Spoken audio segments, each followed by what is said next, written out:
وہ camel colour کی شلوار قمیض پہنے ہوئے تھا، گردن میں آف وائٹ مردانہ شال مفلر کے انداز میں لپٹی ہوئی تھی۔ وہ اسٹڈی روم میں تھکا تھکا سا باہر آیا تھا۔ آج کل زیادہ تر وہ اسٹڈی روم کو اپنا مسکن بنایا ہوا تھا۔ کمرہ کانٹوں کی طرح چبھا تھا۔ اس کی آنکھوں میں رت جگہ کی سرخی تھی۔ السلام علیکم مورے بابا، وہ سلام کرتے کرسی کھینچ کر بیٹھ گیا تھا۔ السلام علیکم بڑے بابا علیان خان۔ ڈائننگ روم میں آنے پر وہ کرسی سے کھڑا ہوا تھا۔ وعلیکم السلام، علیان خان سنجیدگی سے جواب دیتے کرسی کھینچ کر بیٹھ گئے تھے۔ اس وقت ڈائننگ روم میں زرکا خانم، تبریز خان اور علیان خان اور تبانہ خانم موجود تھے۔ زرک خانزادہ نے اپنے پاس کھڑی ارمش کو ناگواری سے دیکھا۔ سفید رنگ کی بڑی سی چادر سے خود کو لپیٹتے ہوئے اس کے پاس سے سستے سے عطر کی خوشبو آ رہی تھی۔ زرک خانزادہ دان پر دان جمائے سے دیکھ کے گیا۔ وہ بے حد سرخ و سفید رنگت رکھتی تھی۔ نگوش میں بڑی بڑی بھورے رنگ کی ضرورت سے زیادہ آنکھیں نمایاں ہوتی تھی۔ چھوٹی سی ناک میں لونگ چمک رہی تھی۔ بال اچھے خاصے گھنے اور لمبے تھے۔ زرک خانزادہ کو اس کی روٹی سے عجب سی بیزاریت ہوتی تھی۔ 2 دن پہلے اس کے ساتھ سوتے میں وہ اس کے لمبی گھنی چوٹی سے ڈر گیا تھا۔ ارمش کو وہ اس وقت جتنی سخت سست سنا سکتا تھا اس نے سنائی۔ وہ بیچاری حیران پریشان سے آدھی رات کو اسے دیکھتی رہ گئی۔ اب وہ اپنے بالوں کو جوڑے میں لپیٹ کر رکھتی تھی۔ اس دن کے بعد چوٹی نہیں گوندھی تھی۔ اس کے چہرے پر تشدد کے نشان ختم ہو گئے تھے۔ وہ بظاہری طور پر اچھی خاصی خوش شکل لڑکی تھی۔ ہر وقت اپنے چہرے کو ہونک نہ بنائے رکھتی تو کسی کو بھی اچھی لگتی تھی۔ ہر کسی کو دیکھ کر ڈر جاتی تھی۔ مردوں کو دیکھتے ہی کانپنے لگ جاتی تھی۔ کبھی بھی اس کے سامنے کھڑی بلا وجہ ہی کانپ رہی تھی۔ اسے کانپتے دیکھ کر زرک خانزادہ کا میٹر شارٹ ہو رہا تھا۔ زرک خانزادہ نے گردن اٹھائی، اسے گھوری سے نوازا۔ وہ اپنی سفید چادر پیشانی تک کر گئی تھی۔ زرک خانزادہ کی ناگواری میں اضافہ ہوا۔ پلیٹ پکڑاؤ مجھے، وہ گھررایا تھا۔ اس کی گھرراہٹ پر سب کی نظریں اس پر اٹھی تھیں۔ ارمش نے کانپتے ہاتھوں سے پلیٹ کے سامنے رکھی۔ زرک خانزادہ میز پر پڑی ٹرے سے ٹوسٹ اٹھاتے اپنی پلیٹ میں رکھے۔ اس نے یہ بت میرے سامنے کیوں کھڑا کر دیا؟ مورے، میں اپنے کام خود کر سکتا ہوں، وہ چبا چبا کر بولتے زرکا خانم کی طرف متوجہ ہوا۔ بیوی ہے تمہارا، اس کا فرض ہے تمہارا خیال رکھنا۔ زرکا خانم کی بات پر وہ ہنس پڑا۔ وہ اپنا خیال رکھ لے، یہی بہت تھا۔ کافی مضحکہ خیز لطیفہ سنایا تھا اس کی مورے نے۔ ٹوسٹ کو دانتوں سے کترتے اس نے ایک بار پھر سے ارمش کو دیکھا۔ وہ اپنی چادر کو مزید آگے کو سرکا گئی تھی۔ زرک خانزادہ کو یقین تھا عنقریب یہ چادر آنکھوں پر ہوگی اور ارمش سیدھا میز پر اس کے سامنے گری ہوگی۔ وہ ٹوسٹ دانتوں سے کترتے اگلے پل مجسم ہوا تھا۔ وہ پلکیں تب چھپکنا بھول گیا تھا۔ دل کی دھڑکنیں منتشر ہو گئی تھی۔ وہ سانس لینا بھول گیا تھا۔ وہ اس کے سامنے آتی اس کی سانسیں چین چکی تھی۔ زنیشا شاہ اس کے سامنے اپنا شعلہ جوالا حسن لیے کھڑی تھی۔ وہ سرخ رنگ کی پلیٹس والا پیروں تک آتی فراک پہنے ہوئی تھی۔ اس پر سرخ رنگ کا بے حد خوبصورت دوپٹہ ایک شانے پر ڈال رکھا تھا۔ وہ اپنے بال سٹریٹ کیے ہوئی تھی، لبوں پر سرخ رنگ کی لپسٹک لگا رکھی تھی۔ اوہ خدا، اس کے علاوہ اس نے کوئی میک اپ نہیں کیا ہوا تھا۔ اس نے کوئی سنگھار نہیں کیا ہوا تھا۔ وہ اس سے کئی فاصلے پر اس کے جسم سے اٹھتی خوشبو محسوس کر سکتا تھا، گلاب سی خوشبو جس کا وہ دیوانہ تھا۔ جب سے یہ عورت ہاتھوں سے نکلی تھی وہ مزید اس کا دیوانہ ہو گیا تھا، اس کے لیے مزید بے قرار ہو گیا تھا۔ سامنے میٹھا دریا تھا اور اس کے لیے ایک بوند نہ رہی تھی۔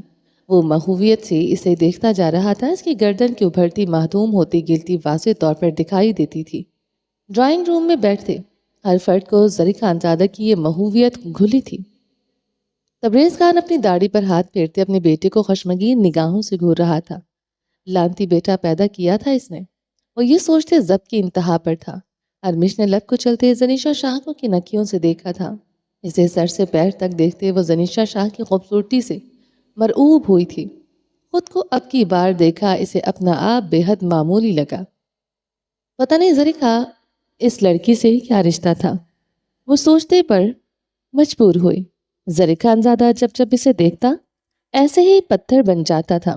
ساری دنیا کو بھلائے وہ اسے دیکھتے جاتا۔ زری خانزادہ کی جگہ کوئی بھی مرد ہوتا اتنی خوبصورت عورت کو دیکھتے ایسے ہی اپنی سانسیں روک لیتا۔ ارمش نے زنیشا کے کیوٹکس لگے بے حد خوبصورت ہاتھ دیکھے۔ اس نے نامحسوس انداز میں اپنے ہاتھ چادر کے نیچے چھپائے۔ اس کے چہرے کی رنگت سفید تھی مگر چہرہ ملائم اور چمکدار نہ تھا، لیکن ہاتھ اور پاؤں تو بے حد بھدے تھے۔ رات دن ایک کر کے ہاتھوں کی رنگت خراب ہو چکی تھی، پاؤں بھی کم و بیش ایسے ہی تھے۔ گرم شوز جرابیں تک کبھی نہ پہننے کو نصیب ہوئی تھی، ایڑیاں تک پھٹی ہوئی تھیں۔ ارمش نگاہیں جھکائے اپنے پاؤں کو دیکھنے لگی۔ معمولی سے جوتوں میں اس کے پاؤں مزید بدنما لگ رہے تھے، یا پھر زنیشا شاہ کھڑی تھی جو سر سے پیر تک قیمتی لباس جوتوں میں سجی سوری تھی۔ سب سے قیمتی وہ نگاہیں تھی جو اس پر اٹھتے ہی کہیں اور دیکھنا بھول چکی تھی۔ ارمش اپنی بڑی سی چادر سے اپنے پاؤں چھپانے کی کوشش کرنے لگی۔ کیا احساس کمتری تھی جو اس کے اندر اتری تھی۔ زنیشا سب کو سلام کرتے کرسی کھینچتے بیٹھی۔ اس نے اس کے سلام کا جواب نہیں دیا تھا۔ سب کے چہرے ناگواری سے تن گئے تھے مگر اسے ابھی پرواہ کیا پرواہ۔ وہ کندھے اچکائے بڑے اعتماد سے اپنی پلیٹ ناشتے کے سامان سے بھرنے لگی۔ دل و دماغ کو سکون پہنچانے والی چائے سے چاہیے تھی۔ چائے ہو تو پھر وہ کیوں اور کہیں یہ دیکھے گی۔ زری خانزادہ ہوش میں آیا، گردن سہلاتے وہ ناشتے کی طرف متوجہ ہوا۔ زنیشا نے کنکیوں سے زری خانزادہ کے پہلو میں کھڑی ارمش کو دیکھا۔ چائے سے بھی زیادہ یہ مرد پیارا تھا۔ زنیشا شاہ کا انگ انگ جلنے لگا۔ وہ خود پر ضبط کر گئی تھی، اپنے کپ میں کیتلی سے چائے انڈیلنے لگی۔ خدا گواہ تھا، کیتلی سے کپ میں چائے کی دھار نہیں گر رہی تھی بلکہ اس کے وجود پر گر رہی تھی۔ وہ شعلہ زدہ تھی۔ زری خانزادہ کیتلی میں گرتی چائے کی دھار کو بغور دیکھے گیا۔ صرف چوڑیوں کی کھنک اور یہ چائے کی گرتی دھار اس کے دل کی دھڑکنیں منتشر کر رہی تھی۔ زنیشا شاہ اس کی جان نکالنے کے لیے اس کے سامنے آتی تھی۔ وہ سامنے ہو اور وہ کسی اور کو نظر بھر کر دیکھ لے، یہ کیسے ممکن تھا؟ یہ تو ناممکن تھا۔ زری خانزادہ نے اپنی آنکھیں 2 انگلیوں سے مسلتے ہوئے ارمش کو دیکھا۔ وہ اسے دیکھتے مسکرایا تھا، جان لیوا مسکراہٹ۔ ارمش نے اپنی بڑی بڑی آنکھیں پھیلائی۔ آنکھیں کم کھولو، وہ سرگوشی نما آواز میں چبا چبا کر بولتے ارمش کی کلائی کو جکڑ گیا تھا۔ ارمش زری خانزادہ کے کندھے سے آن ٹکرائی تھی۔ چائے کی دھار زنیشا شاہ کی انگلی کو چھو گئی تھی۔ گرم ہے بہت۔ وہ سب کو دیکھتے مسکرائی تھی۔ اب کہاں یہ چائے اچھی لگ سکتی تھی؟ نیلی آنکھوں والا مرد جان نکال کر رکھ دیتا تھا۔ زری خانزادہ کی لبوں پر بکھری مسکراہٹ گہری ہوئی۔ وہ نشیلی آنکھوں میں پانی امڑتے دیکھ سکتا تھا۔ زری خانزادہ نے کھڑے ہوتے ہی اپنے ساتھ والی کرسی کھینچی تھی۔ ارمش کو شانوں سے جکڑ کر اپنی ساتھ والی کرسی پر اٹھایا تھا۔ وہ اپنی آنکھیں پھیلائے زری خانزادہ کو اسٹل دیکھتی جا رہی تھی۔ اس نے بھلا کب اس طرح شیشے کی میز پر کھانا کھایا تھا؟ لکڑی کی میز کبھی نصیب ہی نہیں ہوئی تھی اور کھانا بھی 2 وقت کا نہیں ملتا تھا۔ یہاں میز بھی اتنا کچھ تھا۔ کیا چاہیے تمہیں؟ زریق نے نرمی سے مسکرایا تھا۔ ارمش پہ یقین ہوئی، گھنیری پلکیں معصومیت سے چھپکائیں۔ اتنی میں وہ یہ بھی ایک مرد، وہ بھی ایک سحر انگیز مرد، نرم تھا، اور وہ نرم اس کے لیے ہوا تھا۔ یا خدا، یہ تو ایک معجزہ تھا۔ ارمش کو غش آنے لگے تھے۔ زری خانزادہ نے ایک ٹوسٹ اور آملیٹ ارمش کی پلیٹ کی میں رکھا۔ سب کی نگاہیں ایک بار پھر سے زری خانزادہ کی طرف تھیں، سوائے زنیشا کی۔ وہ خاموش مگر چھری سے ٹوسٹ پر مکھن لگا رہی تھی۔ کھاؤ اسے۔ وہ ارمش کے گال پر ہاتھ رکھ گیا تھا۔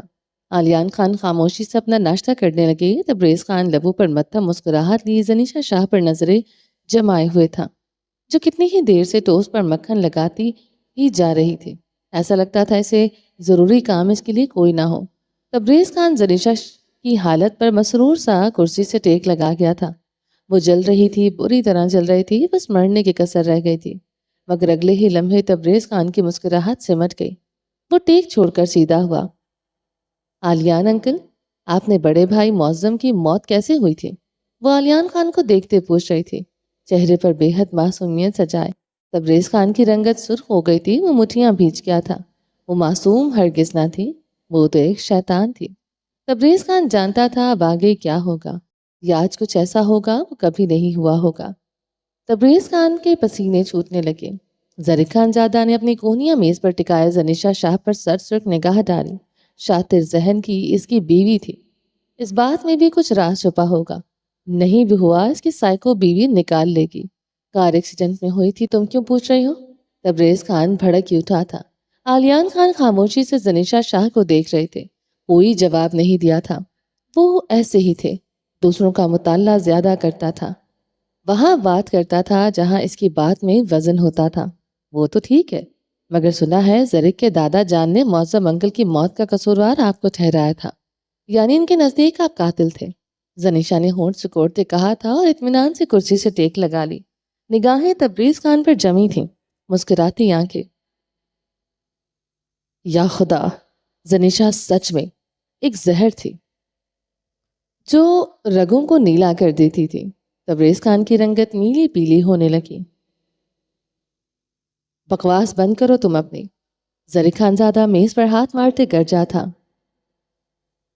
میز پر پڑے شیشے کے برتن لرزے تھے، اس سے زیادہ ارمش لرزی تھی۔ وہ باقاعدہ کرسی سے اچھل پڑی تھی۔ وہ خوفزدہ ہوتے کرسی سے کھڑی ہوئی تھی۔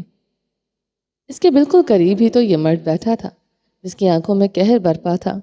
بیٹھی رہو تم یہاں، اگر یہاں سے ہلی تو میں کاٹ کر پھینک دوں گا۔ وہ ارمیش کا ہاتھ پکڑے کرسی پر دھکیل گیا تھا، اپنا سارا غصہ اس پر اتار دیا تھا۔ وہ کرسی پر آن گری تھی، چادر سر سے سرکی تھی جسے وہ جلدی سے اپنے سر پر دوبارہ کر گئی تھی۔ کمرے کا ٹمپریچر ایک دم سے بڑھ گیا تھا۔ ماحول اتنا گرم ہو چکا تھا، ہیٹر کی گرمی کی ضرورت نہ رہی تھی۔ آلیان خان خاموشی سے بیٹھے تھے۔ ناشتے کے پلیٹ میں وہ پڑے کھسکا چکے تھے۔ زرکا خانم سر کو جھکائے اپنے بدن کی کپکپاہٹ پر قابو پائے ہوئے تھے۔ ماضی کا دردناک راز وہ اپنے سینے میں دفن کیے ہوئے تھی۔ تبریز خان کو تو وہ بھی قاتل سمجھتی تھی، مگر کوئی ثبوت آج تک نہ ملا تھا۔ زنیشا شاہ نے برسوں پرانے زخم ادھیڑ دیے تھے۔ زرکا خانم کو اپنی سانس اٹکتی محسوس ہوئی۔ وہ تو بس حیران ہوں اس بات پر کہ تم ابھی تک اپنے بابا کو کیسے معصوم شریف سمجھ سکتے ہو۔ برسوں پہلے تمہارے دادا نے تمہارے مقدس بابا جان کو قاتل۔ خاموش ہو جاؤ لڑکی، ورنہ تمہاری زبان میں حلق سے ہی کھینچ لوں گا۔ تبریز خان نے کرسی سے اٹھتی کرسی کو لات دے ماری تھی۔ زرک خانزادہ نے بھی کرسی چھوڑتے کھڑا ہوا تھا، رگوں میں دوڑتا خون بوائل ہونے لگا۔ وہ تیزی سے زنیشا شاہ کی طرف بڑھ آیا تھا، اسے بازو سے جکڑے کرسی سے کھڑا کیا تھا، اسے اپنی طرف گھمایا۔ وہ زرک خانزادہ کے پہاڑی سینے سے ٹکرا گئی تھی۔ ایک لفظ اور منہ سے نکالا، ہاتھ پکڑ کر حویلی سے نکال باہر کروں گا۔ وہ انگلی اٹھائے وارن کرنے لگا، اس کے بازو پر وہ اپنی گرفت سخت کرتا جا رہا تھا۔ برسوں پہلے تمہارے دادا نے تمہارے باپ پر شک کیا، ابھی سوچا کیوں؟ وہ زرک خانزادہ کی آنکھوں میں دیکھتی بے خوف بول رہی تھی۔ ایک لفظ مزید نہیں۔ زرک خانزادہ نے اسے شانوں سے جکڑتے اپنے قریب کیا۔ زرک خانزادہ کی کن پٹی کی رگیں پھٹنے کے قریب تھیں، سانس دھونکنے کی مانند چلنے لگی۔ تمہارے بابا نے 3 شادیاں کی، ساری عمر عیاشیاں کی، کبھی تمہاری کفالت نہیں کی، کبھی تمہیں باپ کا پیار نہیں دیا، ساری عمر دبئی امریکہ جیسے ملکوں میں رہا، پھر بھی تم اپنے باپ کو شریف معصوم کہتے ہو۔ طلاق دو اس لڑکی کو ابھی زرک، ورنہ میں خدا قسم خود کو گولی مار دوں گا۔ تبریز خان اپنا سینہ مسلتے گر جاتا۔ آلیان خان خاموشی سے تبریز خان کو دیکھ رہے تھے، جس کے چہرے پر ایک رنگ آ رہا تھا اور ایک جا رہا تھا۔ ایک لفظ مزید نہیں زنیشا۔ زرک خانزادہ نے پھولتی سانسوں سے اسے پھر وارن کیا تھا۔ ارمش کرسی پر بیٹھی تھر تھر کانپ رہی تھی، زرک خانزادہ کو دیکھ رہی تھی۔ زرکا خانم نے اپنا سر نہیں اٹھایا تھا۔ تبانہ خانم ہمیشہ کی طرح خاموشی سے غیر جانبدار سے کھڑی تھی۔ آلیان خان کی موجودگی میں ان کی زبان تالوں سے چپک جاتی تھی۔ لالا اس کی بیٹی ہے، مگر آج تک اس نے اپنی بیٹی کے سر پر ہاتھ نہیں رکھا۔ تمہیں لگتا ہے تمہارا سگا باپ تمہارا سگا ہے؟ یہ سگا نہیں ہے، کسی کا نہیں سگا، یہاں تک کہ یہ اپنے بھائیوں کا سگا نہیں ہو سکا۔ میں خود کو مار ڈالوں گا، میں قسم کھاتا ہوں میں اپنی جان لے لوں گا۔ تم اس لڑکے کو طلاق دو گے، میں خود کی جان لے لوں گا۔ طلاق نہیں دو گے تو میں خود کی جان لے لوں گا۔ تبریز خان دیوار کے ساتھ اپنا سر ٹکرانے لگا۔ خون کی دھار تبریز خان کی پیشانی سے بہنے لگی تھی۔ نکلو میری حویلی سے۔ زرک خانزادہ نے زنیشا شاہ کو بے دردی سے دھکا دیا تھا۔ وہ اوندھے منہ زمین پر جا گری تھی۔ اس کی پیشانی فرش سے ٹکرائی تو بھل بھل کرتا خون بہنے لگا۔ اپنی پیشانی سے انگلیوں سے خون چنتے زرک خانزادہ کو شوق کی نگاہوں سے دیکھنے لگی۔ زرک خانزادہ اپنے بال مٹھیوں سے دبوچے زنیشا اور تبریز خان کو دیکھ رہا تھا۔ دونوں کی پیشانی سے خون بہہ رہا تھا۔ اس کا باپ اور بیوی پھر سے آمنے سامنے تھے، ایک دوسرے کو نوچنے کے لیے تیار تھے۔ میرے مورے بابا کو قتل کیا، انہیں بچی کچی سانسوں کے ساتھ زخمی جلا دیا۔ تمہارے بابا کی پسندیدہ خوبصورت عورت میرے بابا کی بیوی بن چکی تھی، اور کیا وجہ بچتی ہے تمہارے بابا کے بیجا ہونے کی؟ قتل غارت ایک بڑی وجہ زن ہوتی ہے۔ زن تھی وجہ زرک، وہ زمین سے اٹھتی، زرک خانزادہ کی طرف بڑھ آئی تھی، پیشانی سے خون رستا رہا مگر اس کی زبان رکی نہ تھی۔ بےہودہ عورت ہو تم رکھنے کی قابل نہیں ہو۔ زنیشا کو کلائی سے جکڑے ڈرائنگ روم سے تیزی سے نکل گیا تھا۔ تمہارے بابا نے ہی ارتضیٰ خان کو قید کر کے رکھا ہوا تھا۔ وہ زرک خانزادہ کے ساتھ گھسٹتے ہوئے حلق کے بل چلائی تھی۔ زرک خانزادہ کے قدم رک گئے تھے۔ تبریز خان کا چہرہ دھواں دھواں ہوا تھا، وہ از حد درجہ بوکھلا گیا تھا۔ آلیان خان گردن موڑے زنیشا شاہ کو دیکھنے لگا۔ بھوؤں کے بیچ گہری شکنان ٹھہری تھی، مٹھیاں بھیجنے لگیں۔ کچھ تھا جو آلیان خان کو چپ سا گیا تھا۔ ڈرائنگ روم کے باہر ارتضیٰ خان اور مریرہ خان کے قدم بھی ساکت ہو گئے تھے۔ حویلی ایک دم سائیں سائیں کرنے لگی تھی، سب شل ہو گئے تھے، جامد سے کھڑے تھے۔ کیا نیا انکشاف تھا جس نے حویلی کے ہر فرد کو ہلا ٹالا تھا؟ سب بے یقینی سے ایک دوسرے کو دیکھ رہے تھے۔ جائیداد کے لیے یہ سب کیا، ارتضیٰ کو قید کر کے، اور وہ زاویار سے کروڑوں روپے کی ڈیمانڈ کرنے والا تھا۔ زاویار خانزادہ کو توڑنا تھا تاکہ زاویار خانزادہ کو سرداری کے عہدے سے ہٹایا جائے اور تمہیں زاویار کی جگہ مل جائے۔ زنیشا شاہ کی آواز پوری حویلی میں گونج رہی تھی۔ در و دیوار ساکت، ملازمہ نے انگلیاں دانتوں تلے دبا لی۔ تبریز خان کے قدم لڑکھڑانے لگے، وجود آندھیوں کی زد میں آیا، پیشانی پر پسینے کے قطرے چمکنے لگے۔ جو باتیں اس کے فرشتوں کو بھی نہیں پتا تھی وہ زنیشا شاہ جان چکی تھی۔ اس نے اپنی زندگی میں ایسی پکی عورت نہیں دیکھی تھی۔ زنیشا کو کمزور سمجھنے کی ایک بار پھر غلطی کر چکا تھا۔ وہ اپنے مرد کی دوسری شادی کروا کے بھی وہ ٹلی نہ تھے۔ زنیشا شاہ کو کوئی طوفان، کوئی آندھی نہیں روک سکتی تھی۔ وہ جھکتی بھی اپنی مرضی سے تھی، وہ زخم بھی خود کھاتی تھی۔ اس نے منشا کے بغیر تو اس کی سانسیں بھی چلنے سے انکار کرتے۔ وہ زنیشا شاہ تھی جو ایک قہر تھی، وہ بس قہر تھی جو ٹوٹ کر برستی تھی۔ ارتضیٰ خان سائیں سائیں دماغ کے ساتھ کھڑا تھا۔ سچ نہیں ہے ارتضیٰ، یہ سچ نہیں ہے، مریرہ خان نے روتے ہوئے ارتضیٰ سے کہا تھا۔ وہ بری طرح کانپنے لگی۔ زرکا خانم دل پر ہاتھ رکھ گئی۔ زنیشا شاہ ایک بار پھر سے ان کی بیٹی کو برباد کر رہی تھی، یا اس کا اپنا ہی باپ اسے تباہ برباد کر رہا تھا؟ میں جانتا ہوں یہ سچ نہیں ہے، ارتضیٰ خان نے لب کھینچتے مریرہ خان سے کہا۔ جائیداد کے لیے کیا یہ سب؟ ارتضیٰ کو قید کر کے وہ زاویار سے کروڑوں روپے کی ڈیمانڈ کرنے والا تھا۔ زنیشا شاہ کے لفظ اس کے سماعتوں میں ابھی تک گونج رہے تھے۔ وہ اب کہاں ان آوازوں سے پیچھا چھڑوا سکتا تھا؟ اس کا مجرم اس کا چچا تھا؟ وہ بس سوچ ہی سکا تھا۔ یہ لڑکی نفسیاتی مریض ہے، بکواس کرتی ہے، خود سے من گھڑت کہانیاں سناتی ہے۔ میں اسے مار ڈالوں گا۔ تبریز خان مڑتے ہوئے زنیشا کی طرف بڑھے، اس کی گردن دبوچ گیا تھا۔ زرک خانزادہ کا ساکت وجود ہوش میں آیا تھا۔ اس نے تبریز خان کو کندھوں سے جکڑی سے پیچھے دھکیلا۔ زنیشا شاہ کا چہرہ ایک دم نیلا پڑ گیا، اس کی سانسیں سینے میں اٹکنے لگی تھیں۔ تم اس کو طلاق دو زرک، اگر تم میرے خون ہو تو اسے طلاق دو، ورنہ نکل جاؤ اسے یہاں سے لے کر، کیونکہ میں اس کا خون کر دوں گا جو مجھ پر گھٹیا الزام لگا رہی ہے۔ تبریز خان بلند آواز میں گرج رہا تھا، آواز لڑکھڑا رہی تھی۔ زرک خانزادہ نے زنیشا کو ایک نگاہ دیکھا جو اپنے گریبان کی طرف ہاتھ ڈالے جا رہی تھی۔ زرک خانزادہ اس کا ہاتھ جکڑے ایسا کرنے سے روک گیا تھا۔ انہیلر زرک، انہیلر، وہ اٹک اٹک کر بولی، آنکھیں آنسوں سے بھیگنے لگی، سانس سینے میں سیٹی کی طرح بجنے لگی۔ زنیشا شاہ کمزور نہیں تھی مگر یہ سانسیں اسے مات دیتی تھی ہر بار، ہر جگہ۔ وہ زنیشا کو سرسبز نگاہوں سے دیکھتے اسے کلائی سے پکڑے تیز تیز قدموں سے داخلی دروازے کی طرف بڑھنے لگا۔ زنیشا اس کے ساتھ گھسٹنے لگے۔ آلیان خان بھوٹوں کی بھاری دھمک لیے تبریز خان کے مقابل آن کھڑا ہوا۔ موسم لالا کا قتل ہوا تھا یا ایکسیڈنٹ، میں نے کبھی جاننے کی کوشش نہیں کی۔ تم کچھ بھی کرتے رہے، میں کبھی تمہارے مقابل نہیں آیا۔ تمہارے بچوں کو اپنے بچوں کی طرح پالا۔ آلیان خان کے سرد و افسرد آواز پر زرک خانزادہ کے داخلی دروازے کی طرف بڑھتے قدم ایک بار پھر سے رک گئے۔ زنیشا کے گلائے پر اس کی گرفت آہنی ہوتی گئی۔ ایک ٹکا تک بابا نے تمہیں نہیں دیا تھا، پھر بھی تمہیں یہاں رکھا۔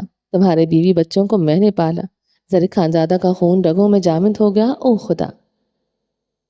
اس کے بڑے بابا جان احسان جتلا رہے تھے اور کھڑے کھڑے دو کوڑی کا ہوا تھا۔ زری خانزادہ نے اپنی جائیداد تک دے دی تھی۔ زری خانزادہ نے ایک ہاتھ کی مٹھی دبوچ لی۔ اس کی بند مٹھی کی کڑکڑاہٹ سب کو بخوبی سنائی دی تھی۔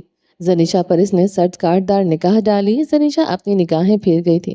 وہ جو چاہتی تھی وہ ہو گیا تھا۔ کوئی اب حویلی میں ایک دوسرے کا دشمن تھا۔ وہ طمانیت سے آنکھیں موند گئی۔ قتل و غارت کی ایک وجہ زن ہوتی ہے۔ آج اس حویلی کا ہر مرد ایک دوسرے کا خون کا پیاسا ہو رہا تھا اور تو وجہ زن ہی تھی۔ قریب اس حویلی سے جنازے اٹھنے تھے۔ زنیشا شاہ مسرور تھی۔ انتقام کی آگ میں سب جل جائیں اسے کیا، بس نیلی آنکھوں والے مرد کو وہ بچا لے گی، سب خاک ہو جائیں، سب برباد ہو جائیں۔ ایسا مت کہیں لالا، میرا اور میرے بچوں کا پورا حق ہے اس جائیداد، اس حویلی پر۔ تبریز خان کا چہرہ سرخ پڑ رہا تھا۔ کہاں لا کر مارا تھا زنیشا شاہ نے؟ میں ہے، لیکن حق تمہارا اور تمہارے بچوں کا بالکل بھی نہیں ہے، نہ قانونی طور پر نہ شرعی طور پر۔ صرف میرے بیٹوں کا حق ہے سب پر۔ آلیان خان گرج اٹھا تھا۔ سب دم سادھے کھڑے تھے۔ میں نے اور زاویار نے محنت کر کے 1 کو 2 اور 2 کو 4 کر دیا۔ آدھے سے زیادہ حویلی کی زمین بعد میں خریدی گئی ہے۔ زاویار نے اپنی محنت کی کمائی سے یہ حویلی تعمیر کی تھی۔ لکڑی کا کاروبار ہو یا انڈسٹری، انٹرسٹی، بس، سروس، سب کچھ میرے زاویار کا ہے۔ اس میں کسی کا حق نہیں ہے۔ اس نے ماری اپنی جان، اپنا دن رات ایک کیا۔ اپنی پڑھائی تک وہ بیچ میں چھوڑ آیا تھا۔ اپنی ڈگری تک اس نے مکمل نہیں کی، صرف اسی کاروبار کی وجہ سے۔ آلیان خان کی رگیں پھولنے لگی۔ بات ان کے بیٹوں پر آ گئی تھی۔ اپنے بیٹوں کے لیے وہ مر سکتے تھے، مار سکتے تھے۔ اس وقت میرا بیٹا ایک وقت کا کھانا کھانا بھی بھول گیا تھا، اور وہ کس کا کاروبار اور تم لوگوں کے لیے اپنی جان مار رہا تھا۔ تم اور تمہارا بیٹا ہر وقت باہر عیاشی کر رہے تھے۔ آلیان خان کی باتوں پر سانپ سا سونگ گیا تھا۔ ملازمائیں حق تک کھڑی تھی۔ پہلی بار اس حویلی میں میرا تیرا ہو رہا تھا۔ پہلی بار آلیان خان نے یہ سب کچھ کہا تھا۔ سب ششدر سے کھڑے تھے۔ ان سب میں زنیشا شاہ مسرور سے کھڑی تھی۔ بے شک سانس سیٹی کی طرح بچ رہی تھی، مگر وہ مسرور تھی، لذت کی انتہا پر۔ زری خانزادہ کی گرفت میں زنیشا شاہ کی گلائی ٹوٹنے لگی۔ زری خانزادہ کی آنکھوں میں خون اتر رہا تھا۔ زن زن زن وجہ تھی اس کی بربادی کی۔ وہ آنکھوں میں وحشت لیے کھڑا تھا۔ اور تمہارے بچوں کے ساتھ میں نے آج تک جو بھی صلہ رحمی کی، یہ نہ ہو میری زندگی کا سب سے بڑا پچھتاوا بن جائے۔ آلیان خان نے غراتے ہوئے کہا۔ زری خانزادہ کی رگیں کھنچنے لگی، ضبط ٹوٹنے لگا۔ بھرے مجموعے میں اس نے منہ پر جیسے تمانچے لگ رہے تھے۔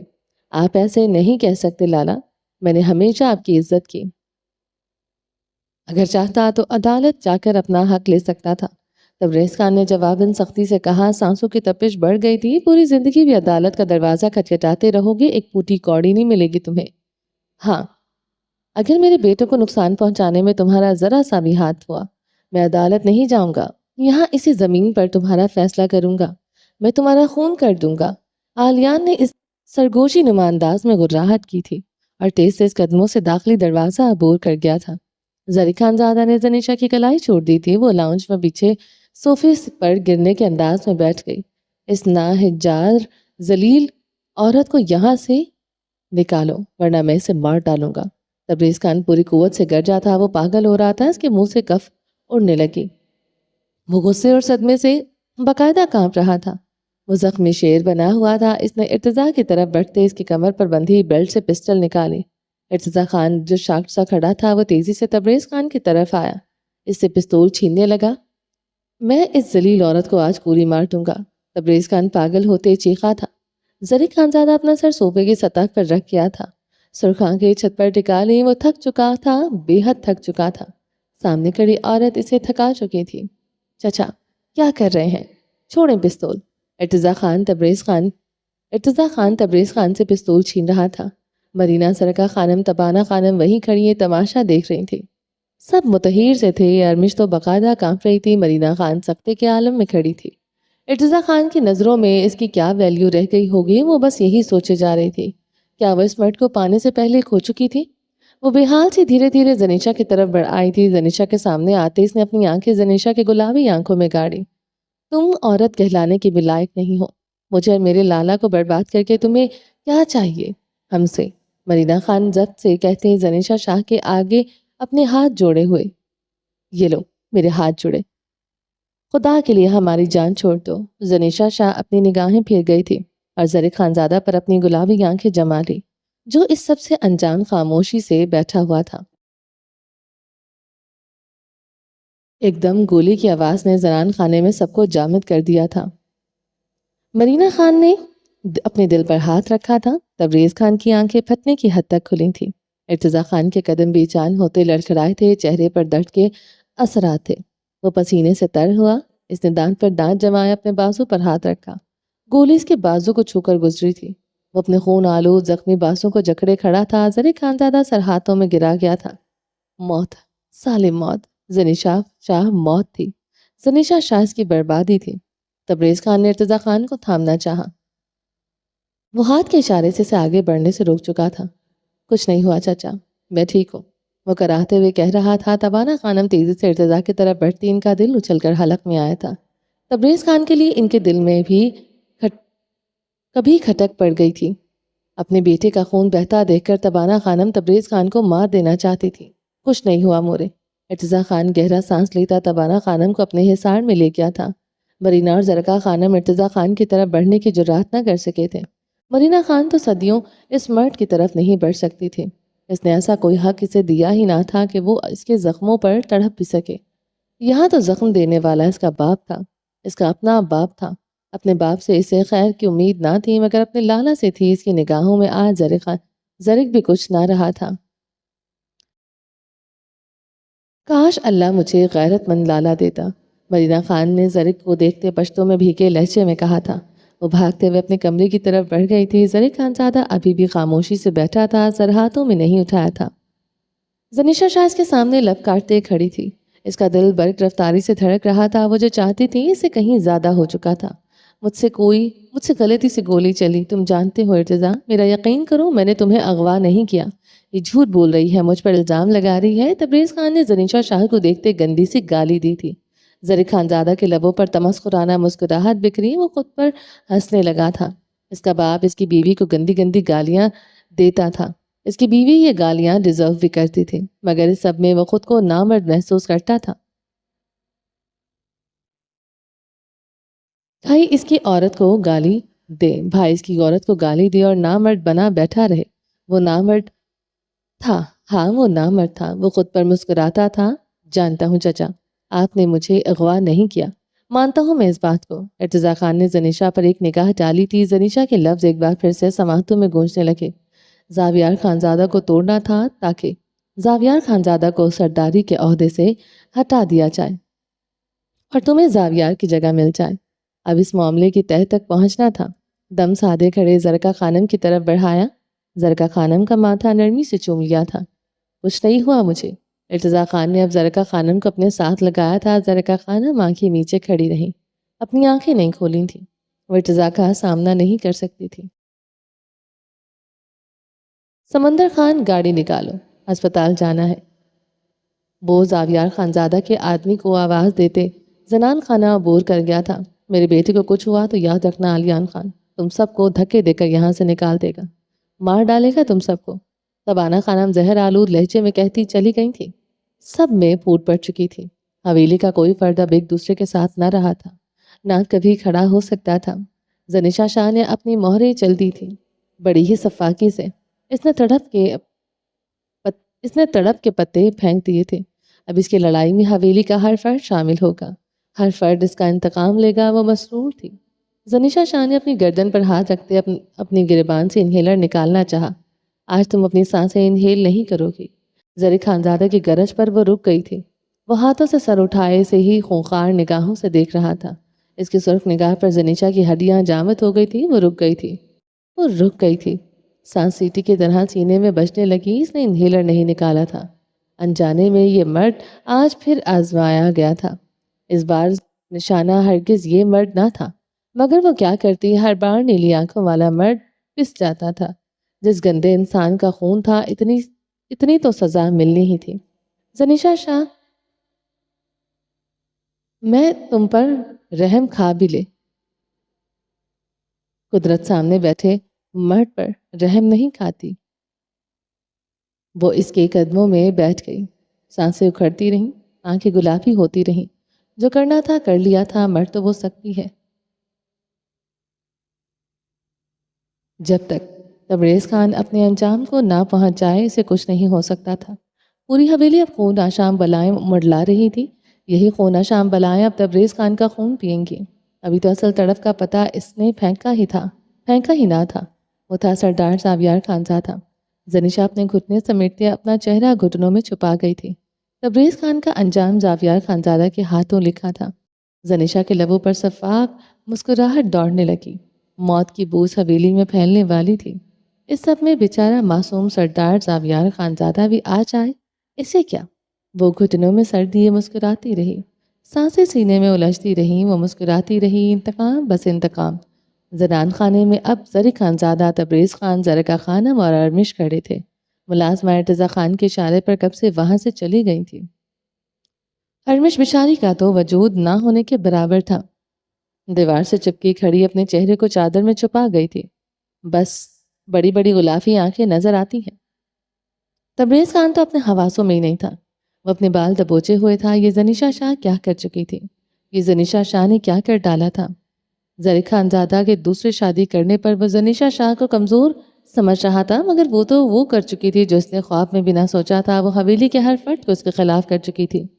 تبریز خان زرکا خانم کی طرف بڑھا جو آنکھیں میچے ہوئے کھڑی تھی۔ ان کے رخساروں پر بہتے آنسو تھے۔ اس سے پہلے تبریز خان ان کی طرف بڑھتا، زرکا خانم نے اپنی میچی آنکھیں کھول دی۔ زرکا خانم نے ہاتھ کے اشارے سے تبریز کو اپنی طرف آنے سے روکا تھا۔ زرکا خانم کی آنکھوں میں کچھ ایسا تھا۔ تبریز خان اپنی جگہ پر جامد ہوا۔ گھٹنوں میں سر دیے زنیشا شاہ کو بھاری قدموں کی چاپ سنائی دی تھی۔ ان قدموں میں کچھ ایسا تھا، زنیشا شاہ کو خوف سا آیا تھا۔ زرکا خانم کی وہ مجرم تھی، وہ منیرہ خان کی گناہ گار تھی۔ اس نے انتقام میں کچھ معصوم لوگ بھی آ گئے تھے۔ زرکا خانم اس کے ساتھ کچھ بھی کر سکتی تھی، وہ شیطان کا مقابلہ کر سکتی تھی، مگر اب کچھ بے ضرر معصوم لوگوں کے سامنے اپنا سر بھی نہیں اٹھا سکتی تھی۔ زرکا خانم کے بھاری قدم رک گئے تھے۔ زنیشا شاہ ساکت ہوئی، یہ قدم اس کی طرف سے نہ بڑھے۔ وہ تو لان تان سننے کے لیے خود کو تیار کر چکی تھی۔ زنیشا شاہ نے تحیر سے سر اٹھایا، گردن موڑے زرکا خانم کو دیکھا۔ تبریز خان کے مقابل کھڑی تھی۔ تبریز خان کی آنکھوں میں آنکھیں ڈالے ہوئے، زرکا یہ ذلیل بے حیا لڑکی بکواس کر رہی ہے۔ تم جانتی ہو میں ایسا نہیں ہوں۔ میں ہی تو جانتی ہوں تم کیسے ہو۔ زرکا خانم پھیکا سا مسکرائی تھی۔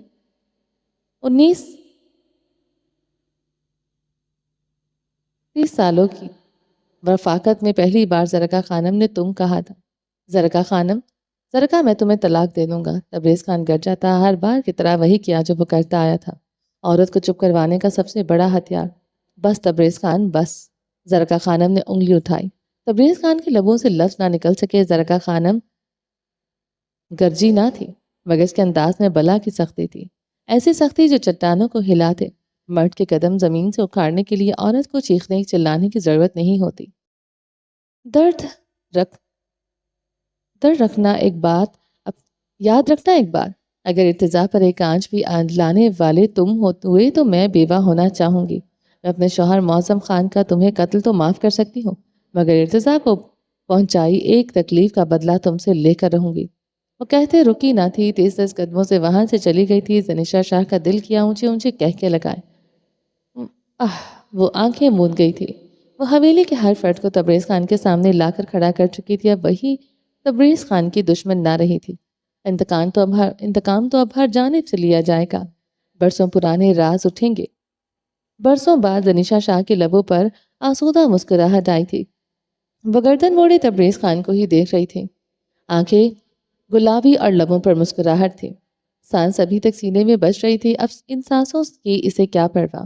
تبریز خان زخمی شیر کی مانند اس بار اس پر چھپٹا تھا۔ زنیشا شاہ کی گردن جکڑ گیا تھا۔ زنیشا اس کی گرفت میں پھڑپڑانے لگی، سانسیں پروان کرنے لگی، مگر اس نے مزاحمت نہیں کی تھی۔ ان سانسوں کا بچانا تو نیلی آنکھوں والے مرد کا کام تھا۔ ذلیل بغیرت لڑکی، میں تمہاری جان لے لوں گا، تبریز خان پاگلوں کی طرح چیخ رہا تھا۔ زرق خانزادہ صوفے پر بیٹھا یہ سب دیکھ رہا تھا، اس کے وجود میں یہ دیکھتے بھی کوئی ہلچل نہیں ہوئی تھی، وہ بس دیکھتا رہا۔ تبریز خان زنیشا کی گردن دبوچے سے گالیاں دے رہا تھا، مغلظات بک رہا تھا۔ زرق خانزادہ اس سب سے لا تعلق رہا۔ دیوار سے چپکی ارمش کانپتی رہی، در و دیوار ساکت ہوئے تھے، زنیشا شاہ کی سانسیں اکھڑنے لگیں، چہرہ نیلا پڑنے لگا۔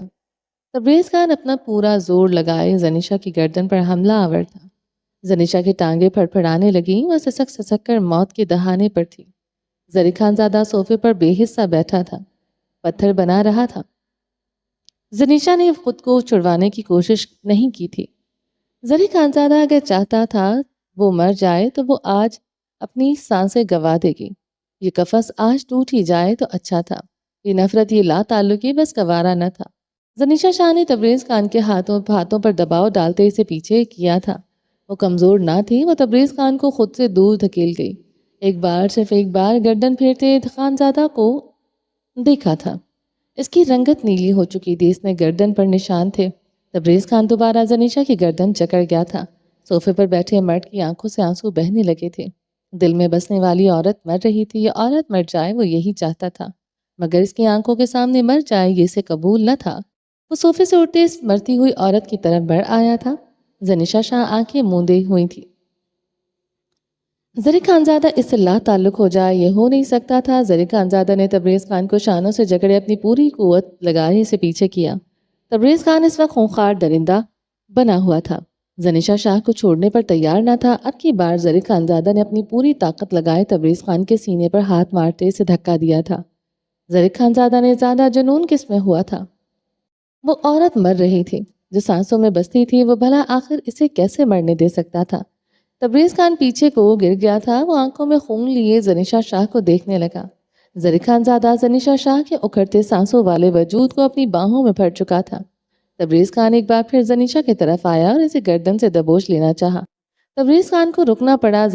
زرق خانزادہ تبریز خان کے پاؤں کے گرد پسٹل سے فائر کر دیا تھا۔ زرق خانزادہ نے پستول تبریز خان پر تانی ہوئی تھی، اس کی نیلی آنکھوں میں قہر تھا۔ تبریز خان شل متحیر ہوا، اس کا بیٹا اس پر پستول تانے ہوئے تھا۔ زنیشا شاہ ہر بازی آج جیت چکی تھی۔ زرق خانزادہ اپنے ہی باپ پر پستول تانے ہوئے تھا، وہ ہوش میں ہوتی تو اپنی جیت پر جشن مناتی۔ حق کھا، وہ لڑکی ہوش میں نہ تھی۔ تم اس گھٹیا لڑکی کی وجہ سے اپنے باپ پر پستول تان رہے ہو؟ تبریز خان کے منہ سے کف اڑنے لگے۔ اس کا بیٹا، اس کا خون اس پر پستول تانے ہوئے تھا۔ تبریز خان جیت کر بھی ہار کیا تھا؟ زنیشا شاہ ہار کر بھی جیت گئی تھی۔ یہ ہار گئی تھی، ہاں یہ ہار گئی تھی۔ تبریز خان کی ہار تھی۔ وہ شیطان اپنے ہی چکراؤ میں پھنس رہا تھا۔ تبریز خان کا وجود ایندھن کی مانند جلنے لگا۔ میں قسم کھاتا ہوں میں آپ کو مار ڈالوں گا، خون کر دوں گا آپ کا، وہ گیلی مگر مستحکم آواز میں کہہ رہا تھا۔ آنکھوں میں قہر تھا، ٹریگر پر اس کی انگلیاں مضبوطی سے جمی تھیں۔ تم اپنے باپ کو مارو گے؟ تبریز خان کے حلق سے آواز نہیں نکل رہی تھی، وہ گنگ تھا، آج پہلی بار قیامت دیکھی تھی۔ اس کا بیٹا اس پر پستول تانے ہوئے تھا۔ مار ڈالوں گا، مار ڈالوں گا، وہ سر ہلاتے کہہ رہا تھا۔ آواز زکام زدہ تھی، آنکھوں سے پھر آنسو سے پھسلے تھے۔ وہ اس کے بعد اسے مار دوں گا، پھر خود کو مار ڈالوں گا، وہ روتے ہوئے کہہ رہا تھا۔ پچھتاؤ گے تم ایک دن، جہنم میں جلو گے تم۔ اپنے باپ کا خون کرنا چاہتے ہو؟ مرتے ہوئے تمہاری زبان سے کلمہ نہیں جاری ہوگا۔ تبریز خان چیخ رہا تھا، پاگل ہو رہا تھا۔ زرق خانزادہ رو رہا تھا، وہ زنیشا شاہ کی بے جان وجود کو سینے سے لگائے رو رہا تھا۔ دور کھڑی تھر تھر کانپتی ارمش خان سمجھ چکی تھی، زنیشا شاہ اس دل فریب محصور کن مرد کے لیے ساری دنیا ہے۔ لیں جائیں، یہاں سے مار ڈالوں گا آپ کو، چلی جائیں خدا کے لیے۔ وہ زنیشا شاہ کو خود سے لپٹائے چیخ رہا تھا۔ پستول تبریز خان پر تانی رہی۔ تبریز خان ڈر گیا تھا، وہ زنیشا کو کچھ کر نہ ڈالے۔ زرق خانزادہ ڈر گیا تھا، چلے جائیں یہاں سے۔ زرق خانزادہ نے تبریز خان کے پاؤں کے ارد گرد کئی فائر کر ڈالے تھے۔ تبریز خان زرق خانزادہ کی آنکھوں میں درندگی دیکھ سکتا تھا، وہ دیکھ سکتا تھا وہ زنیشا شاہ کے لیے بھی کسی کا بھی قتل کر سکتا تھا۔ تبریز خان اپنی گردن میں شال چٹکتے وہاں سے چلا گیا تھا۔ آئی ہیٹ یو، زرق خانزادہ زنیشا کو سینے سے لگائے چیخ رہا پڑا تھا۔ آئی ہیٹ یو، وہ زنیشا شاہ کے بے جان وجود کو خود سے لپٹائے چیخ رہا تھا۔ دیوار سے چپکی ارمش کو ان لفظوں کی سمجھ نہیں آئی تھی۔ یہ مرد اپنی بے پناہ محبت کا اظہار کر رہا ہے، وہ سمجھ چکی تھی۔ نیلی آنکھیں تو یہی کہتی تھی، زنیشا شاہ اس مرد کے لیے سب کچھ ہے۔ وہ زنیشا شاہ کے بے جان وجود کو صوفے پر لیٹائے ہوئے تھا، اس کے قریب بیٹھے اس کی ہتھیلیاں رب کر رہا تھا۔ کتنی بار چھپ کر اس کے سینے پر سر رکھتے اس کی سانسیں چیک کی تھیں، اس کی دھڑکنیں سنی تھیں، اس کے گریبان سے انہیلر نکالتے کتنی بار اسے مصنوعی سانسیں دی تھی۔ وہ ابھی تک ہوش میں نہ آئی، اب اس کے پاؤں کی طرف آیا تھا، اس کے پیروں میں بیٹھ کر اس کے تلووں کی مالش کرنے لگا۔ ارمش وہاں ہوتے ہوئے بھی نہیں تھی، وہ ساکت سے زری خانزادہ کو دیکھ رہی تھی، بے سانس سی۔ ایسا لگتا تھا وہ سانس لے گی تو یہ مرد اسے موت دے دے گا۔ زری خانزادہ زنیشا شاہ کے پیروں سے اٹھتا، اس کے چہرے کی طرف آیا، اس کے پاس بیٹھتے اور اس کے لبوں پر جھک چکا تھا۔ اسے اب ایسے سانسیں دینے کی کوشش کی۔ ارمش نگاہیں جھکا گئی، رنگت پھیکی پڑ گئی تھی، وہ لمحوں میں ہی نچڑ گئی تھی۔ دل میں شدت سے درد ہوا تھا، کتنے ہی آنسو اس کی آنکھوں سے بہہ نکلے تھے۔ اس نے ایک بار پھر سے نگاہیں اٹھائیں، مگر وہ زری خانزادہ کو کسی عورت سے یوں لپٹا دیکھ نہ سکی تھی۔ جانتی تھی اس کی تنخواہ اوقات نہیں تھی، اتنی اوقات نہیں تھی کہ وہ اس مرد کے محبت بھی کر سکے۔ وہ تھی کہ وہ اسے کسی دوسری عورت کے ساتھ دیکھ کر حسد کھا رہی تھی۔ وہ نگاہیں جھکائے اپنی چھوٹی سی ناک چادر سے پونچھنے لگی، آنکھیں رگڑ رگڑ کر مسلیں۔ زری خانزادہ کتنی دیر زنیشا کے لبوں پر جھکا رہا۔ وہ جانتا تھا اسے اس وقت سانسوں کی نہیں، گرمی کی ضرورت تھی۔ وہ ٹھنڈی پڑ رہی تھی، وہ اسے کمرے میں لے کر نہیں جا سکا تھا۔ وہ اس عورت کی آج یہ آخری رات حویلی میں تھی۔ وہ اب زنیشا شاہ کے ساتھ کوئی تعلق نہیں رکھنا چاہتا تھا، وہ اس کے قریب اس حویلی میں نہیں رہ سکتی تھی۔ وہ زنیشا شاہ کی ہتھیلیاں مسلتا رہا، اتنی ہی دیر بعد آخر کار اسے ہوش آ گیا تھا۔ زنیشا شاہ نے اپنی آنکھیں کھولی، اس کے پاس زری خانزادہ بیٹھا تھا، وہ پھیکا سا مسکرائی تھی، وہ بھی جواباً مسکرایا تھا۔ زری خانزادہ نے اس کی کمر میں ہاتھ ڈالتے اسے بٹھایا، انہیلر سے اس کی سانسیں اچھی طرح انہیل کی۔ زنیشا شاہ اسے بھیگی آنکھوں سے دیکھتی جا رہی تھی۔ زری خانزادہ کے جسم سے اٹھتی محصور کن خوشبو اس کی سانسوں میں اتر رہی تھی۔ وہ آج بھی اس مرد کی دیوانی تھی، وہ آج بھی اس مرد کے بغیر نہیں رہ سکتی تھی۔ وہ آج بھی اس کا تھا، وہ زری خانزادہ کے سینے سے لپٹ گئی تھی، اس کی چوڑی پشت کے گرد اپنے بازو باندھ لیے تھے۔ زری خانزادہ اس کے گرد اپنے ہاتھ باندھ گیا تھا۔ وہ دونوں ایک دوسرے سے لپٹے ہوئے آنکھیں موند گئے تھے۔ ارمش ایک بار پھر سے اپنی نگاہیں چرا گئی تھی۔ وہ زنیشا شاہ سے بے پناہ حسد کھانے لگی تھی، اس کی آنکھیں بہنے لگیں، وہ چادر سے آنکھیں رگڑ رگڑ کر اپنی آنکھوں پر ظلم کرنے لگی۔ وہ دونوں کتنی دیر تلک ایک دوسرے سے لپٹے ایک دوسرے کی دھڑکنیں سنتے رہے۔ کتنی ساعتیں گزر گئی تھیں، مگر وہ ایک دوسرے سے لپٹے رہے۔ ہر منظر، ہر بری یاد دھندلی پڑ گئی، بس وہ تھی اور دھڑکتی دھڑکنیں۔ کتنی دیر بعد زری خانزادہ نے آنکھیں کھولی تھیں، زنیشا کو خود سے علیحدہ کیا، ہاتھ میں پکڑا انہیلر اس نے گریبان میں ڈالا، زنیشا کا سرخ آنچل اس کے سر پر اٹھایا، انگوٹھے سے اس کے سرخ لپسٹک رگڑ رگڑ کر مٹا دی۔ سرخ لپسٹک اس عورت کو بے خوبصورت بنا دیتی تھی۔ یہ حسن دیکھنے کا تو صرف اسے حق تھا۔ اب زمین پر پنجوں کے بل بیٹھا زنیشا کی ٹانگیں پکڑے نیچے کر گیا تھا۔ زنیشا اسے تحیر سے دیکھ رہی تھی، اس کے دودیا پیروں میں اس کے سرخ رنگ کے شوز پہنا رہا تھا۔ زنیشا ابھی تک کچھ سمجھ نہ پائی تھی۔ وہ کھڑا ہوا، بے حد نرمی سے زنیشا کو شانوں سے جکڑے کھڑا کیا۔ زنیشا اسٹل حیران سی اسے دیکھ رہی تھی۔ وہ اس کا ہاتھ نرمی سے جکڑ گیا، وہ تیز سے قدموں کے ساتھ آگے بڑھنے لگا۔ زنیشا اس کے قدموں کا ساتھ دیتے اس کی طرف دیکھتی جا رہی تھی۔ یکدم وہ ٹھہر گئی تھی، وہ رک گئی تھی، دھڑکتی دھڑکنیں جامد ہو گئیں۔ وہ داخلی دروازے کی طرف بڑھ رہا تھا۔ زری خانزادہ نے اس کا ہاتھ اتنی زور سے کھینچا کہ وہ لڑکھڑاتی ہوئی اس کے شانے سے جا ٹکرائی تھی۔ سر میں درد کی ٹیسیں اٹھی، وہ اس کے لبوں سے سسکاری سنتے بھی نہیں رکا تھا۔ آگے بڑھتا رہا، تم غلط کر رہے ہو، اس کے ساتھ چلتے چلتے کہہ اٹھی۔ وہ نہ رکا تھا، نہ اسے روکنا چاہا تھا۔ خود سوچو، میرے مورے بابا کو قتل کرنے کی تمہارے بابا کے پاس ہی ٹھوس وجہ ہے۔ زرک، سوچو اس بات کو۔ نہیں سوچ سکتا، تم نے میرا دماغ بند کر دیا ہے۔ تم نے جو بھی آج تک کیا میں نہیں بھول سکتا۔ وہ سنجیدگی سے کہتا چلتا رہا تھا۔ زنیشا کے ہاتھ پر اس کی گرفت سخت ہوتی گئی۔ اگر تمہارے بابا مجرم ہوئے تو کیا کرو گے تم زرک؟ تالیاں بجاؤں گا، میں بس بیٹھ کر تالیاں بجاؤں گا، یہی ہے میری اوقات۔ تم نے مجھے مسخرہ بنا دیا ہے، اب میری کیا ہی اوقات ہے۔ وہ داخلی دروازے کے پاس آ کر رک گیا تھا۔ لکڑی کے بھاری دروازے کے دونوں پٹ کھول دیے۔ سرد ہوائیں زنیشا کے ٹھنڈے پڑتے جسم سے ٹکراتے اسے جامد کر گئی تھی۔ طوفانی بارشوں کا آغاز ہو چکا تھا، سردی جا کر بھی جان نہیں چھوڑ رہی تھی۔ پہاڑوں پر تو ویسے بھی سردیوں کا دورانیہ بڑھتا جا رہا تھا۔ اس بار تو بارشوں نے ہی تباہی مچا دی تھی۔ بارش کی کمی تو نہیں ہو رہی تھی، مگر ہوائیں اچھی خاصی سرد اور برفیلی ہو رہی تھی۔ کیا مانگتی ہو تم سے میں؟ وہ زرق خانزادہ کا گریبان جکڑ گئی۔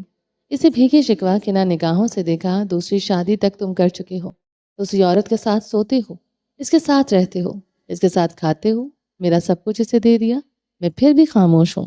اب مجھے خود سے دور تو نہ کرو۔ وہ زکام زدہ لہجے میں التجائیہ تھی۔ کسے بے وقوف بنا رہی ہو زنیشا؟ وہ تنزیہ ہنستے ہوئے اس کا جبڑا دبوچ کیا تھا، بے حد سختی اور بے رحمی سے۔ زنیشا کے لبوں سے سسکاری نکلی، بے حد بے دردی سے۔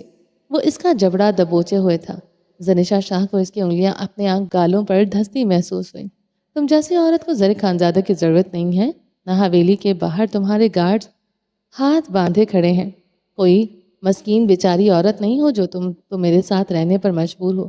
تم صرف ہم سب کو برباد کرنا چاہتی ہو، یہی ہے تمہارا مقصد۔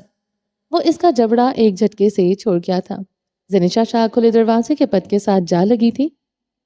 وہ دونوں ایک دوسرے کے سامنے دروازے کے پٹ سے ٹیک لگائے کھڑے تھے، ایک دوسرے کو دیکھتے ہوئے۔ سردی سے زنیشا کے ہونٹ نیلے پڑنے لگے۔ سرخ آنچل شانوں پر پھسل آیا تھا۔ اندر اب تم نہیں آ سکتی، کبھی نہیں۔ وہ غرایا تھا، میں اپنے سارے گارڈز واپس بھیج دوں گی، تو تم جو کہو گے وہی کروں گی، جیسا کہو گے ویسا بن جاؤں گی۔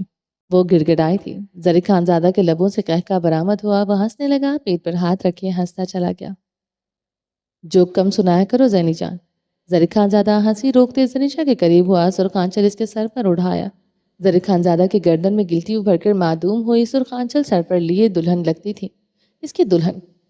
گردن چکائے اپنی گردن سہلانے لگا۔ غم تھا جو زرق خانزادہ نے سہا تھا، کتنے پہاڑ اپنے وجود پر سہ لیے۔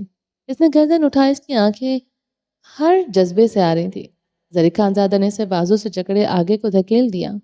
وہ 3 سٹیپ سے نیچے گر گئی تھی۔ وہ اوندھے منہ، سرخ آنچل سر سے اتر گیا تھا، پیشانی پھر سے زخمی ہوئی تھی۔ زنیشا شاہ نے سیدھے ہوتے سے دیکھا، زخمی شکوا کنا نگاہیں۔ وہ رخ موڑ گیا تھا، کہاں ان شوقی آنکھوں میں تاب لا سکتا تھا۔ زرق خانزادہ نے اپنی چھلکتی آنکھوں کو بے دردی سے رگڑا تھا۔ ارمش، وہ دہاڑا تھا۔ ارمش اس وقت قبر میں بھی لیٹی ہوتی، وہ اس کی دہاڑ پر اس کے پاس ہوتی۔ وہی ہوا، بھاگتے ہوئے اس کے سامنے تھی، سانس پھول رہی تھی۔ چلو کمرے میں چلتے ہیں، مجھے تمہاری ضرورت ہے۔ وہ اسے اپنے سینے سے لگا گیا تھا۔ ارمش ساکت ہوئی۔ اتنے دنوں میں پہلی بار اس مرد کی دھڑکنیں اس کی دھڑکنوں میں دھڑکی تھی۔ وہ اس کے کندھے پر جھکا اس کا کندھا چوم رہا تھا۔ ارمش زرق کے پیچھے کھڑی زنیشا شاہ کو دیکھ سکتی تھی، جس کی آنکھیں گلابی تھیں۔ وہ مڑا تھا اور لکڑی کا بھاری دروازہ بند کر دیا۔ زنیشا شاہ کا وجود دھندلا پڑ گیا۔ زرق خانزادہ ارمش کا ہاتھ پکڑے تیزی سے مختلف راہداریوں سے گزرنے لگا۔ وہ بھاگتی ہوئی اس مرد کی آنکھوں کا زخمی پن دیکھ سکتی تھی۔ ارمش کے کلائے جکڑے سیڑھیاں چڑھنے لگا۔ ارمش کے ساتھ گرتی پڑتی زینے چڑھ رہی تھی۔ وہ کمرے میں آتے اسے بیڈ پر دھکیل گیا، اپنی گردن سے لپٹی شال اتار کر زمین پر پھینک گیا۔ سانسیں تھیں تنگ پڑتی جا رہی تھی۔ ڈریسنگ ٹیبل کی طرف بڑھتے اس پر رکھی ہر چیز ہاتھ مار کر زمین پر گرا گیا۔ پرفیوم کی بوتلیں چکنا چور ہوئیں۔ بستر پر اوندھے منہ لیٹی ارمش خوف سے ساکت ہوئی۔ کمرے میں مہنگے سینٹ کی وہ خوشبو پھیل چکی تھی جو اس نیلی آنکھوں والے مرد سے آتی تھی۔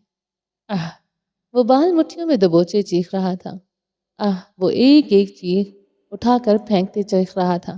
اب زمین پر بیٹھ چکا تھا، اپنے بال مٹھیوں میں دبوچ لیے تھے۔ I hate you, I hate you. اس نے اپنی گردن چکا لی۔ کتنی دیر ویسے بیٹھا رہا۔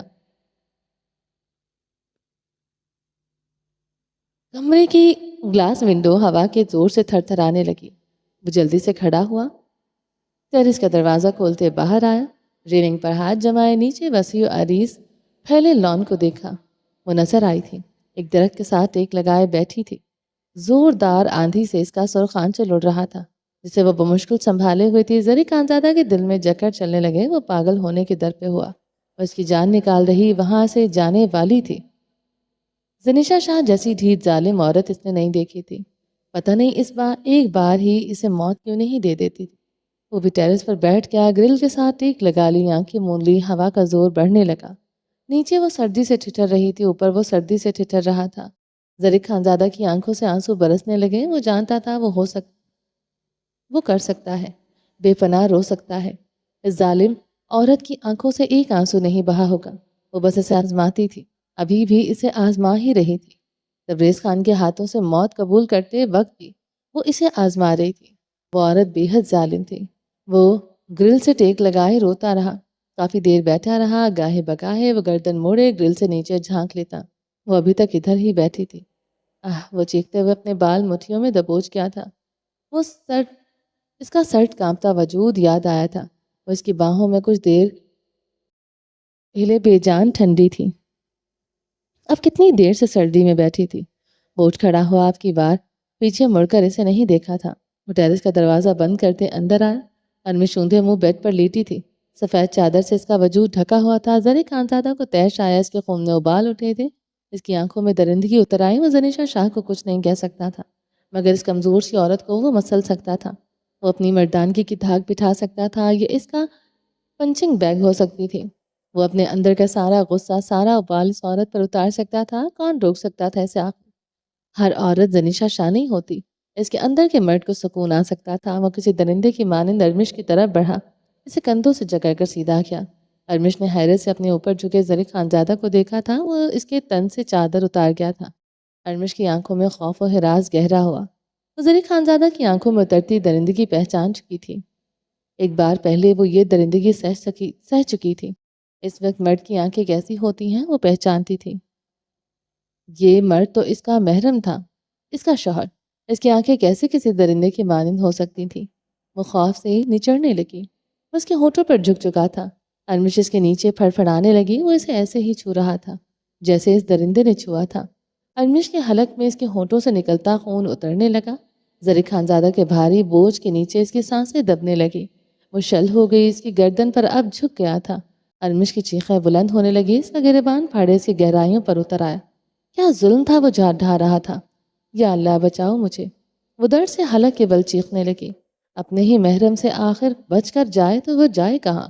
محرم ہی جب درندہ بنا سامنے کھڑا ہو، پھر کہاں اور کس درد پر پناہ مانگے کوئی؟